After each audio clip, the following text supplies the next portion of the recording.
अस्सलाम वालेकुम दोस्तों, उम्मीद कि आप सब खैरियत से होंगे। दोस्तों आज हमारा मौजू है हज़रत मूसा अलैहिस्सलाम और एक गरीब आदमी का दिलचस्प वाक़या। तो आइए सुनते हैं।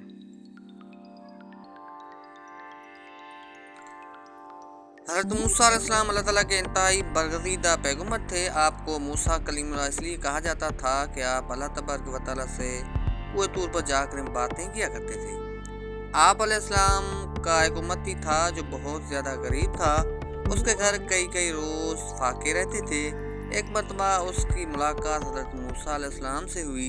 वो कहने लगा, ए मूसा अलैहिस्सलाम, आप कलीमुल्लाह हैं। जब इस बार आप पूरे तौर पर अल्लाह से मुलाकात को जाएंगे तो आप मेरी तरफ से अल्लाह ताला को अर्ज़ करें कि मेरी आने वाली ज़िंदगी का सारा रिज़्क मुझे एक ही बार अता कर दे ताकि मैं अच्छी ज़िंदगी गुजार सकूं।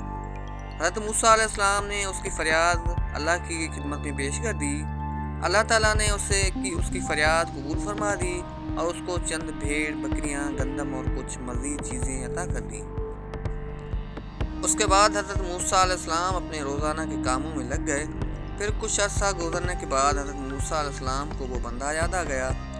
आप अलैहिस्सलाम ने सोचा कि पता तो करूं कि उसका क्या बना। जब उसके घर पहुंचे तो आप अलैहिस्सलाम ने देखा कि उसने आलीशान मकान बनाया हुआ था। उसके घर मेहमानों का रश लगा हुआ था। दस्तरखान बिछे हुए थे, अनवा व अक़साम के खाने रखे हुए थे। सब खा पी कर अल्हम्दुलिल्लाह कहकर मज़े उड़ा रहे थे। हज़रत मूसा अलैहिस्सलाम ये मंजर देखकर बहुत हैरान हुए कि आखिर ये क्या माजरा है।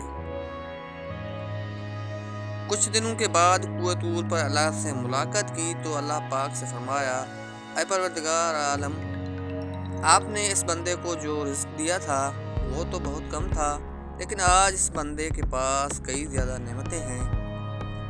या अल्लाह, मैं ये समझने से कासिर हूँ, बेशक आप खूब जानते हैं। अल्लाह ताला ने फरमाया, ऐ मूसा, बेशक वो उसकी रिज़्क को अपनी ज़ात पर इस्तेमाल करता तो उसका रिज़्क बस वही था जो उसको हमने दिया था। मेरे इस बंदे ने मेरी साथ नफ़ा की तिजारत की है। मूसा अलैहिस्सलाम ने फरमाया, ऐ मेरे परवरदिगार, ये नफ़ा की तिजारत क्या होती है? रब्बुल आलमीन फरमाते हैं, मेरे बंदे ने मेहमानों को खाना खिलाना शुरू किया, मेरे रास्ते पर खर्च करने को अपना फ़र्ज जाना, गरीब मिस्किनों के लिए दस्तरखान बिछा दिए, और मेरे जो दस्तूर हैं, जो मेरी राह में 1 रुपया खर्च करता है, मैं उसको 10 गुना ज़्यादा देता हूँ, क्योंकि मुझसे तजारत में उसको नफ़ा ज़्यादा होगा, इसलिए उसके पास माल व दौलत बेतहाशा हो गया। अल्लाह पाक फरमाता है, ऐ मेरे बंदे, तू मेरी राह में 1 रुपया खर्च कर, मैं तुझको 10 गुना ज़्यादा दूंगा। लेकिन हमारा ईमान और टूटा यकीन ये है कि हम अल्लाह की राह में देने से कतराते हैं। जब कोई सवाली हमसे सवाल करता है तो हम अपनी जेब में नोटों की बजाय सिक्के तलाश करते हैं। अल्लाह ताला हमें इन बातों को समझने की तौफीक अता फरमाए। आमीन या रब्बिल आलमीन।